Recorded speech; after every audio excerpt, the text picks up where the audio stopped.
Karibu katika episode ya 3 ya recap yetu. Kama bado hujatazama sehemu ya pili, basi hakikisha unagusa hicho kipop up kinachocheza juu kabisa upande wa kulia wa screen mwako, na kama bado hujagusa alama ya kusubscribe fanya hivyo ili tuweze kwenda pamoja. Tulipokuwa tumekomea katika episode ya pili, ni mara baada ya kumshuhudia Malaika mtoa roho akiwa anawasogelea wale majambazi waliokuwa wamemteka bidada, na mwisho wa siku akawafuta wote kumbukumbu wasiweze kukumbuka kile walichokuwa wameweza kukiona, na kisha akawa amebania pale pale katika gari. Na Mwamba Goblin baada ya kugundua kwamba hayo matatizo yote yaliyoweza kumpata bidada ni kwa sababu ya madeni, basi akaamua kutuma vipande viwili vya dhahabu kuelekea katika familia ya bidada, na huko aliweza kuvituma kisirisiri. La mwisho wa siku familia hii katika kuangalia katika draw akagundua kwamba kuna vipande vya dhahabu. Familia nzima ilichanganyikiwa sana, na kwa sababu wameandamwa na madeni wakajikuta usiku mzima wanashindwa hata kulala. Wakazidi kuangaliana tu, wakati huo kila mmoja anaonekana kuwa anamvizia mwenzake kana kwamba familia nzima iko tayari kutengana kisa dhahabu. Kila mmoja alikuwa na bana usingizi, hamna ambaye anaruhusiwa kuchukua dhahabu hii mpaka patakapokucha kesho mapema na alfajiri waende kuiuza kwa pamoja kisha wagawane pesa. Lakini kwa bahati ile mbaya, wanapofumbua tu vimacho wanagundua kwamba dada yao mkubwa tayari alishapita na vipande. Walimkimbiza na mwisho wa siku wakampata, kisha wakawa wameuza kila kitu bana katika ile nyumba, wakawa wameondoka mazima pale. Hasa nyakati za jioni bidada Yoni wakati anarudi nyumbani, ghafla tu akashtukia kwamba katika mazingira ya nyumbani kulikuwa hakuna kitu chochote kile. Kiufupi ni kwamba walikuwa wameondoka na kumwacha yeye peke yake kama alivyo. Bidada akiwa na huzuni, haelewi familia yake ina roho ya namna gani. Alikuwa ameketi kidogo nje ya nyumba akifikiria atafanya kitu gani. Wakati huo alikuwa ameyashikilia ile maua aliyokuwa amepewa na yule mwamba, lakini wakati huo wote akawa anawaza nini atakwenda kufanya. Na bidada mmoja anayefahamika kama Sani akawa ameweza kumdhamini kwa kumpatia pesa kidogo na kumwambia kwamba unaweza kuanza maisha rafiki yangu. Akiwa kando kidogo tu ya mgahawa akiwa ameshikilia yale maua yake, alikuwa akimuwaza sana mwamba. Ghafla tu akajikuta yale maua yanaweza kuanza kuungua. Akajaribu kuanza kuyazima kwa kuyapuliza, mwisho wa siku kumbe alikuwa anamuita jamaa. Na mwamba Kimshin alipoweza kujitokeza tu akamuuliza bidada, nini umeniitia au umeniitia kwamba kuna kitu unachokiona katika kifua changu? Bidada akasema ndio nimekiona. Mwamba akauliza ni kitu gani ulichokiona? Lakini bidada akasema nimeona tu kuna kitu. Ukitaka nikwambie nini ambacho nimekiona nipeleke mgawani. Kweli mwamba akalipia mgawani. Bidada akaanza kula bala. Taratibu pale mwamba akauliza kwamba ni nini ambacho umekiona katika kifua changu? Bidada akamwambia kwamba mimi sipendi maswali unaoniuliza. Lakini pale pale katika eneo la mgahawa bidada alisikia sauti kana kwamba alikuwa akifahamu. Alipojaribu kugeuza macho yake alikuja kushangaa kuona kwamba ni yule Malaika mtoa roho. Akaogopa sana kisha akakaa nyuma ya mwamba Kim. Lakini kitu kilichokuwa kimemshangaza sana ni kuona kwamba Kim alikuwa akiongea na huyu Malaika mtoa roho kama vile ni marafiki kabisa. Na jamaa akasema kwamba leo anatamani washiriki chakula kwa pamoja, lakini mwamba Kim akamkataa na kumwambia kwamba huwezi ukashiriki chakula pamoja na sisi, wewe nenda zako bana. Jamaa akasema basi kwelini jamani, watakia wakati mwema, kisha jamaa akawa ameondoka. Hasa wakati mwamba Grim Reaper anaondoka katika eneo lile, bidada akasema da, huyu jamani bonge la handsome, kitu ambacho kikamsababisha huyu jamaa kwanza kuona wivu. Akauliza oh, kumbe ni handsome, basi nirudishie maji yangu. Huku upande wa pili familia ya bidada Eontaki basi moja kwa moja wametimba katika duka la kuuza vipande vya dhahabu. Sasa huyu mnunuaji akashangaa sana kuona kwamba ni vipande vya thamani nyingi sana. Akauliza mmevitoa wapi? Wakasema ni vya kwetu bana, wewe kikubwa nunua vipande vyetu. Akasema hapana, siwezi nikanunua vipande vya dhahabu vyenye thamani kubwa sana afu kwa watu wa kawaida kama nyie. Moja kwa moja akawapeleka polisi. Polisi wakaanza kuuliza hivi vipande vya dhahabu mmevitoa wapi? Shangazi mtu akasema kwamba ni vya mpwa wake na anampenda sana. Akamuuliza kwamba huyo mpwa wako anaitwa nani, lakini wakawa wanashindwa kutaja jina lake. Moja kwa moja polisi akasema kwamba kama wasipoweza kutaja jina hilo basi watatupwa gerezani. Na huku upande wa pili mwamba Kimshin alikuwa anatarajia kuondoka siku za hivi karibuni. Akamfuata Malaika wa kifo na kumwambia kwamba niahidi kwamba nitakapokwenda kuondoka basi hautaweza kumzuru kabisa bidada. Basi huyu Malaika mtoa roho akaleta masiala kwa kusema kwamba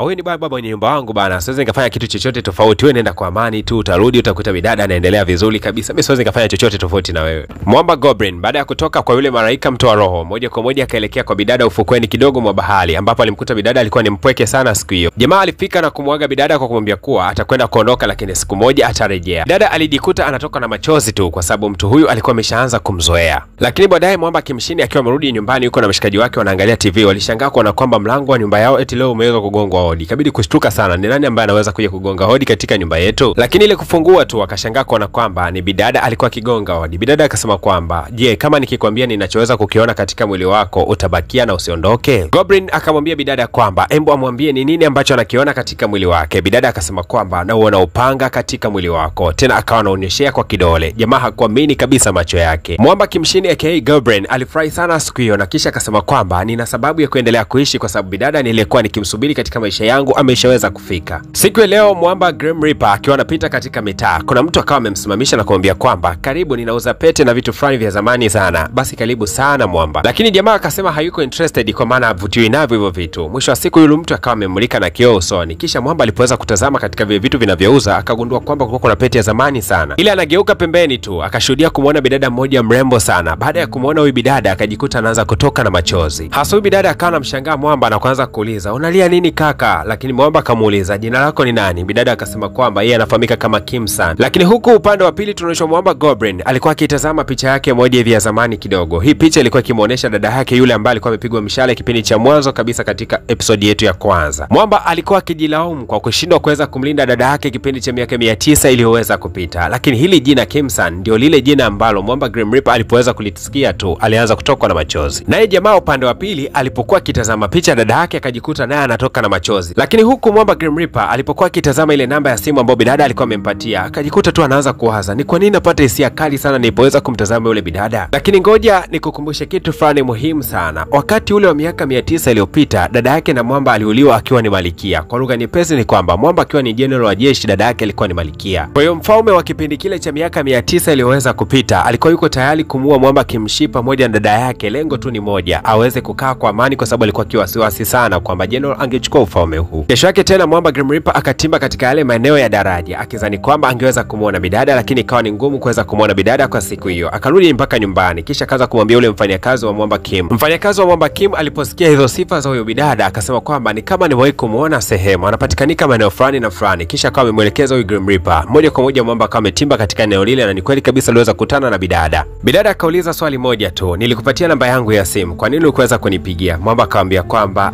nilikuwa niko busy kidogo, lakini sasa hivi nitakuwa nakupigia kila siku. Baadaye wakatoka hapo na kuelekea katika eneo la mgahawa, kisha akawa anajipatia juice. Lakini Mwamba wakati wote alikuwa azungumze kitu chochote kile. Ikabidi bidada kuanza kumwambia kwamba umekaa kwa zaidi ya lisaa zima uzungumze chochote. Bidada akamuuliza Mwamba, inaonekana una shida kidogo ya kusahau eti jina langu unajua mimi naitwa nani? Mwamba akasema unaitwa Kim-san. Okay, sawa. Na wewe jina lako unaitwa nani? Lakini Mwamba akamwambia kuwa ndakujibu kwa SMS. Sasa Grim Reaper alipoweza kurudi nyumbani, moja kwa moja ikabidi kumfuata Mwamba Kim na kuanza kumwambia kwamba nimekutana na msichana mmoja ambaye nashangaa tu kwamba nimejikuta napata hisia napomuona, na najikuta natamani hata kulia. Na ameniuliza jina langu, lakini nashindwa kumjibu jina langu kwa sababu nishakufa. Sasa mimi jina langu ni nani? Mwamba Goblin wakati anaambiwa hayo, yeye alikuwa busy tu akimfikiria bidada baada ya kukutana naye siku ya leo. Euntae ni dada ambaye ametokea kumuingia sana akilini mwake. Bidada alikuwa akimuuliza Mwamba Kimshi kwamba hivi katika miaka yote 900 uliosema ulikuwa ukiishi, ulikuwa ukifanya nini? Jamaa akasema kwamba nilikuwa namsubiria mpenzi wangu ambaye ni mmoja tu. Dada akauliza ni kwa nini sasa ulikuwa ukimsubiria yeye peke yake? Mwamba akasema kwamba kwa sababu huyo msichana ndo ana uwezo wa kutoa upanga ulio katika kifua changu, na kama upanga huu ukitolewa basi mimi ndakuwa na furaha zaidi. Na vipi kama huyo mwanamke angekataa kuingia katika mahusiano na wewe? Mwamba akasema kwamba basi ningeendelea kudumu na upanga katika kifua changu. Kwa kweli ni kwamba Goblin alikuwa anamficha bidada kitu kimoja tu, ni kwamba siku ambayo atachomolewa ule upanga ndio siku ambayo yeye atakwenda kufa. Na mtu pekee mwenye uwezo wa kuchomoa upanga ule kuanzia sasa hivi ni bidada Euntae. Kwa hiyo bidada Euntae ndio mwenye uwezo wa kuweza kumuua Mwamba. Sasa ile safari ambayo Mwamba alipanga kusafiri akiwa yeye peke yake, sasa kwa sababu bidada ni mpenzi wake, basi wakaamua kusafiri kwa pamoja, wakaelekea nchini Canada wakiwa na furaha kweli kweli. Bidada nyakati zote wakiwa huko nchini Canada alikuwa ni mwenye furaha sana. Tabasamu lake lilizidi kumvutia Mwamba katika kila sekunde, akajikuta kwamba anahisi moyo wake umeibiwa. Bidada Euntae siku ya leo akiwa katika mitaa alisikia sauti ya mwanamke mmoja akipiga kelele sana. Kumbe huyu mwanamke alikuwa ni mzimu ambaye ametoka kufariki siku ya leo tu. Mama yake akiwa katika maziko, bidada alikuwa amemuomba Euntae aende katika nyumba ambayo alikuwa akiishi, kisha afanye usafi na kuweza kupanga kila kitu kikae vizuri, ili mama yake anaporudi kutokea katika maziko basi akute chumba kiko vizuri. Mama baadaye alipoweza kurudi alishangazwa na kuona kwamba friji ilikuwa na vitu vingi sana. Alijilaumu kwa sababu wakati mtoto wake akiwa yuko hai alikuwa anashindwa kumwangalia kwa ukaribu sana, lakini sasa hivi amefariki anajutia mambo mengi sana na kuhisi kwamba kama angelirudia nafasi hii kwa pili basi angemjali sana mwanae. Baadaye Euntae kama kawaida yake akazidi kuwa na tabasamu kali tu mbele ya Mwamba, kisha akawa anamuuliza jamaa kwamba vipi, unanipenda? Jamaa akamwambia kuwa naweza nikakupenda kama ikibidi. Hili jibu alikumfurahisha sana bidada. Sasa baada tu ya kutokea kule nchini Canada wakawa wamerudi moja kwa moja mpaka nyumbani kwa Mwamba Grim Reaper. Wakati huo wao wanarudi tu, Mwamba alikuwa ndo anaenda kutupa takataka kwa maana ya Grim Reaper. Alipoona kwamba bidada anataka kumpokea kabaki anashangaa, wewe unanipokea kama nani? Bidada akasema kwamba nataka nikakusaidie kutupa. Ukanisaidia kutupa wakati wewe ndo mgeni, natakiwa mimi ndo nikusaidie. Lakini Mwamba Kimshindi akasema kwamba kuanzia leo bidada atakuwa anakaa nasi katika nyumba hii kwa sababu huyu ni shemeji yako kuanzia sasa hivi. Bidada alipoingia ndani yeye akaanza kulala katika chumba cha Mwamba Kimshi, lakini hao wakaenda kulala pamoja kwa maana ya Mwamba Grim Reaper pamoja na Mwamba Goblin. Hii kitu ilimkela sana Grim Reaper, na moja kwa moja ilipotimba mapema na alfajiri wakaanza kupigana kwa kutumia visu. Kumbuka kwamba wanatumiaga uchawi wa nguvu kweli kweli na mapigano yao yanakuwa ni makali kweli. Lakini pamoja na yote huwa inakuwa katika hali ya masiala fulani hivi. Bidada akawafuma wakiwa wanachezea visu na kusema kwamba hamjui kama mnachezea vitu vya hatari nyie, mtakatana bana. Hasa bidada wakati anaondoka nyumbani kuelekea shuleni akawa amewaga hao hawa ndugu na kuambia kwamba mimi nitarudi, namba yangu ya simu hii hapa katika mlango nimewaachia. Basi miamba wakabaki wanashangaana kwa sababu kwa kuishi kwao kwa miaka yote 900 hapa duniani hawajawahi kumiliki simu kabisa, kwa sababu wao sehemu yote wanaotaka kwenda wanapeperuka tu. Wanakwambia huu ni kama mwanzo tu wa tamthilia yetu. Nikusiri kubaki na mimi katika episode inayofuatia. Episode ya 4 itakwenda kutupa majibu nini ambacho kinakwenda kujili. Lakini tukumbuke kwamba kuna bidada mgeni kabisa katika tamthilia ambapo Mwamba Grim Reaper alipoweza kumuona akajikuta analia. Gusa chap chap alama yako like ili tuweze kutoka na tamthilia episode ya 4 haraka sana.